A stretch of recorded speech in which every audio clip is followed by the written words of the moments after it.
again, this is David Poppy, and just coming back with you for on the X31, the Robland. The collection on this saw is always left a little bit to be desired. Doesn't close up well underneath the table, and the overhead dust collection is not that well off. If you use the hood that came with it, just had a little 1-inch hose going to it, really no more than this. Just really didn't do a whole lot. Just worked off the riding knife.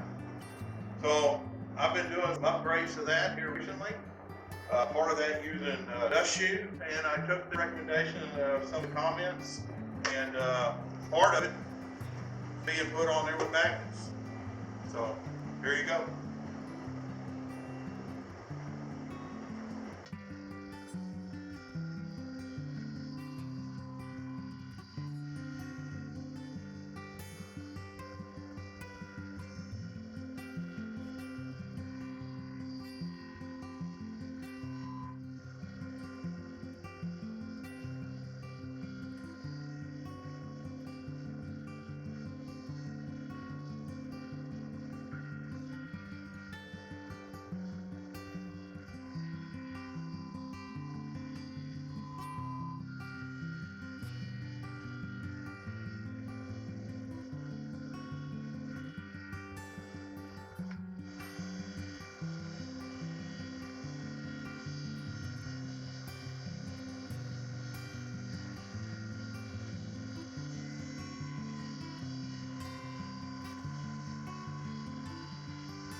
I'll show you what I've done so far on this. I'm actually going to change it here right now.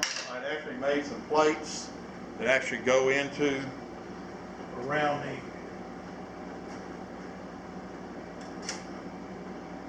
the hood, essentially under table hood. I know it's going to be a little hard to see. So essentially, I have an insertable hood here that goes in.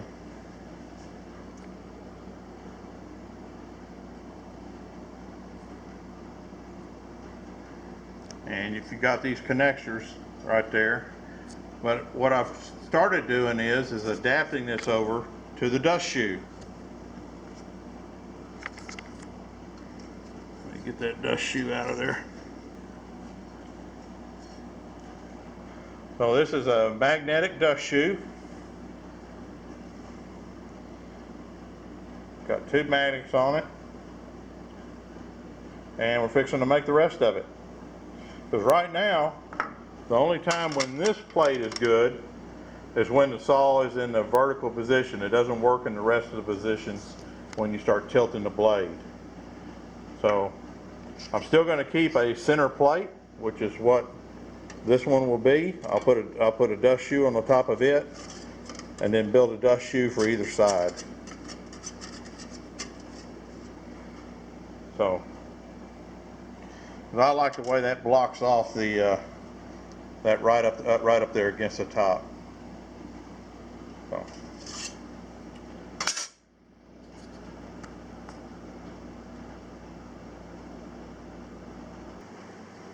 Well, here's the carrier that we're going to use for the dust skirting.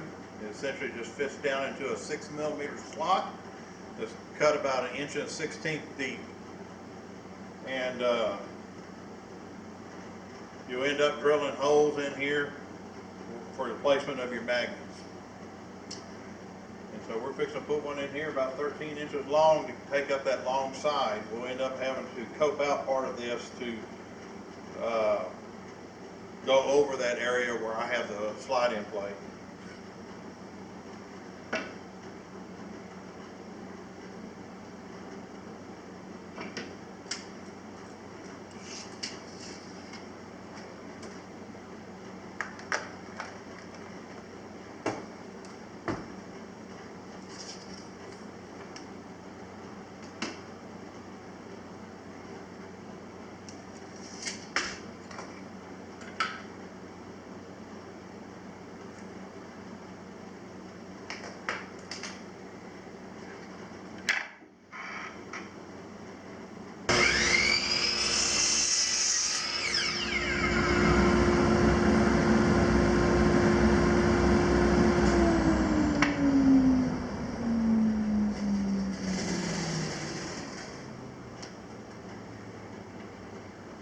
Now on this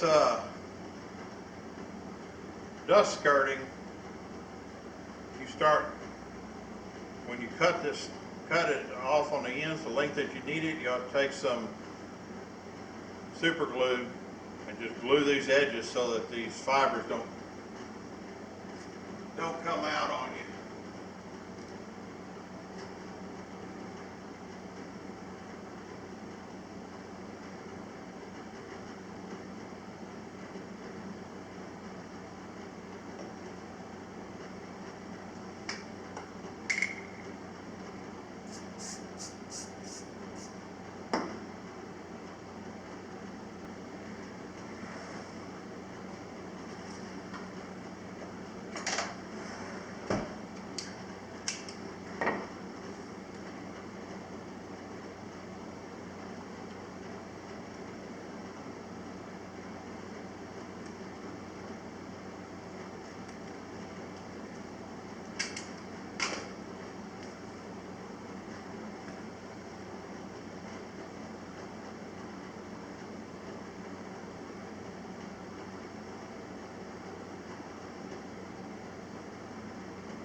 All right, so this is the finished product.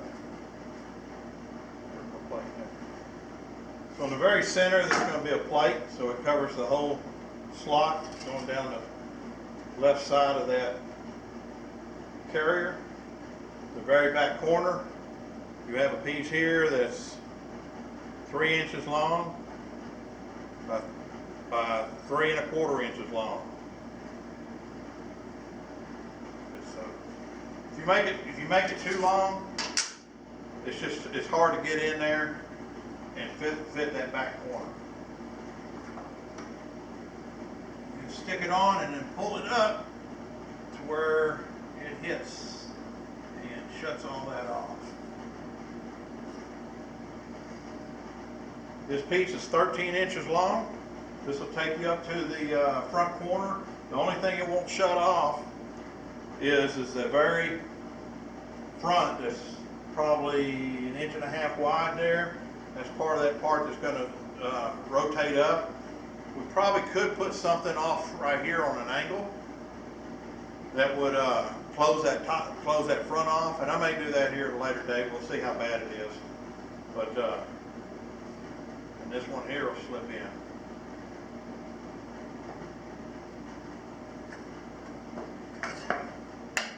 Put it in this way first.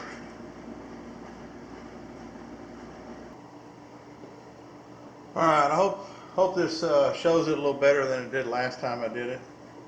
All right, so as you can see, I stepped this out. The actual thickness doesn't need to be any more than about 11/16, 3/4 max. So this whole step portion here just doesn't need to even be there. You won't have clearance for it. There's your top plate here. It's got an L formed into it that the saw carrier will end up hitting if you don't have this clearance. So this piece will go in here. It'll snap in right there like so. You adjust it so that so it's up to the top. When you tilt this carrier 45 degrees, you'll have to push this down about 1/2 inch from where it is right now. And that'll apply to this one as well.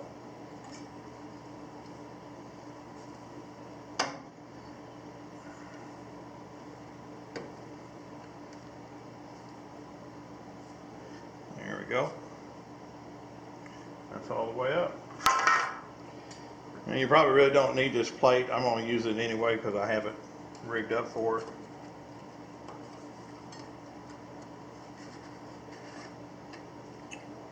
And there's your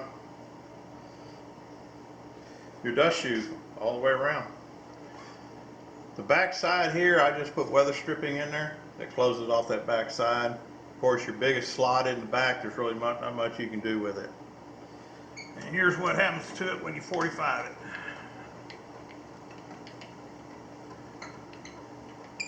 And you'll see that brush is coming up into your bottom plate. So that brush will end up having to be pushed down, as you see there.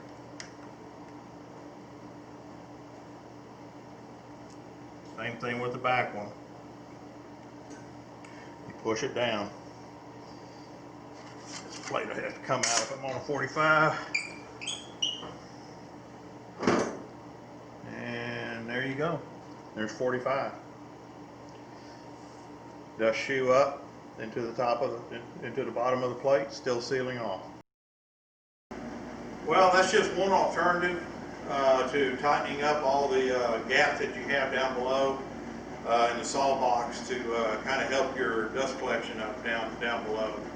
I'm sure there's others. This one seems to be pretty easy. I've had that rear magnet assembly, the corner assembly on there for several months and haven't had any problems with it slipping. So feel pretty good. These are 30-pound magnets. I'll leave what I used in the description above. And next up, overhead dust collection. I'm going to bring dust collection down from the ceiling. Alrighty, thank you. Have a good day.